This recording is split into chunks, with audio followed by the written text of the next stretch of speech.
Gjykata kushtetuese ka kthyer në gjykatën e lartë vendimin për Erion Veliajn. Me vendimin e kësaj të hëne zbardhet e gjithë skema të cilën CNA e luftoi. Ti ke bërë një vendim unifikues, ke bërë disa ndryshime dhe zbatoje. Topi nga gjykata kushtetuese i kthret gjykatës e lartë dhe nuk ka një vendim për nxjerrjen e Veliajt nga burgu. Ashtu siç e tha CNA dhe e paralajmëroi, gjykata kushtetuese është kthyer në një letër higjienike që nuk merr vendime, por përfundon në kosh, pa qenë e qartë apo duke dhënë vendime të dyzuara. Jo vetëm në rastin e Veliajt, por dhe në raste të tjera. CNA e paralajmëroi se po kthehej në një letër higjienike, pasi dhe më parë nuk kishte dalë me një vendim, dhe as tani. Duke qenë se nuk kanë kurajon për të dalë përballë së vërtetës, ndërhyjnë dhe reagojnë me të tilla vendime të cilat nuk kanë as peshë dhe vlerë të vërtet ligjore. Dyshimi të arsyeshëm të bazuar në prova për caktimin e masës së sigurimit personal ndaj kërkuesit, të lidhur edhe me parimin e prezumimit të pafajësisë për shkak të gjuhës së përdorur në arsyetimin e vendimeve të gjykatave, në lidhje me këtë pretendim, gjykata me shumicë votash vendosi rrëzimin e tij si të pabazuar. Proporcionaliteti të masës të lidhur me të drejtën për tu zgjedhur, të cilin gjykata me shumicë votash e gjeti të bazuar vetëm në drejtim të faktit që gjykata e lartë nuk i ka dhënë përgjigje të arsyetuar këtij pretendimi të ngritur në rekurs nga kërkuesi. Thuhet në vendimin e gjykatës kushtetuese.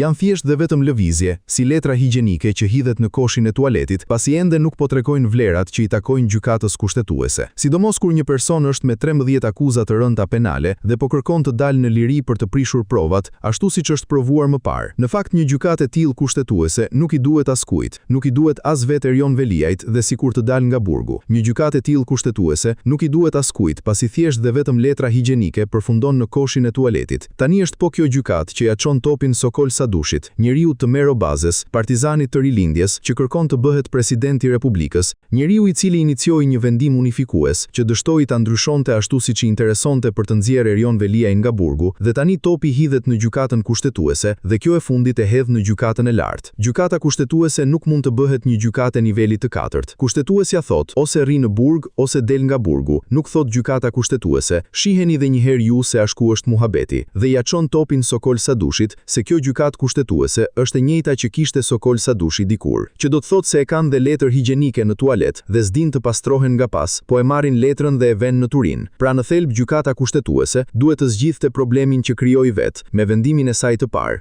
jo të kthehej në një letër tualeti. Është e thjeshtë, gjykata kushtetuese thot ky o del nga burgu o nuk del. Nuk ka gjykata kushtetuese. Merr edhe një herë ti, shikoje ti, ma arsyeto mua pastaj ta shikoj unë. Gjykata kushtetuese jep vendime kushtetuese, nuk është gjykatë e nivelit të katërt. Pra kemi fakt, kemi apel dhe gjykatën e lartë. Hajde sa na u bë një aneks i katërt, dhe është kushtetuesja që shërben si tualet, kur politika nuk ja del në nivelet e tjera të gjykatave. Si niveli katërt, gjykata kushtetuese ka funksionuar në kohën e Sadushit. Tani Sadushin e kemi në gjykatën e lartë.